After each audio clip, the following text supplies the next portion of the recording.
Telugu Desam party వ్యవస్థాపకులు. ఆయన 101వ ఈ జయంతిని పురస్కరించుకొని మరి ఇక్కడ అందరూ కుటుంబ సభ్యులైతేనేమి పార్టీ కార్యకర్తలు అందరూ కూడా ఆయనకి ఘన నివాళులు అర్పించడానికి ఎన్టీఆర్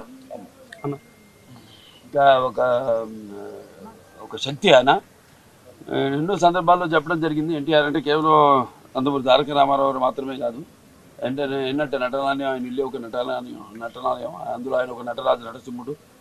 టీ అంటే తారామండలం నుండి తారక ధ్రువ తారకుడు, ఆరంటే రాజర్షి రారాజు రాజకీయ దురంధర యుగంధరుడు, రమణీయ రమ్య కమనీయ సౌమ్య గుణధాముడు అని. అలాగే ఆయన మొదటి నుంచి కూడా చూస్తే ఆయన ఈ జీవిత ప్రస్థానం ఒక మామూలు రైతు కుటుంబంలో పుట్టి, అలాగే ముందు అవకాశం వచ్చారు కూడా కాదు అని ముందు చదువుకే ప్రాధాన్యత ఇచ్చి ఆయన చదువు పూర్తి చేసుకున్నాక మరి చలనచిత్ర ప్రవేశంలోకి అడుగు పెట్టడం జరిగింది. అదే ఇక ఆయన చలనచిత్ర రంగంలో ఆయన ప్రస్థానం గురించి వేరే చెప్పనవసరం లేదు. ఎన్టీఆర్ అంటే ఒక నటనకు నిర్వచనం, ఎన్టీఆర్ అంటే ఒక నవరసాలకు ఒక అలంకారం, ఎన్టీఆర్ అంటే నటనకు ఒక విశ్వవిద్యాలయం.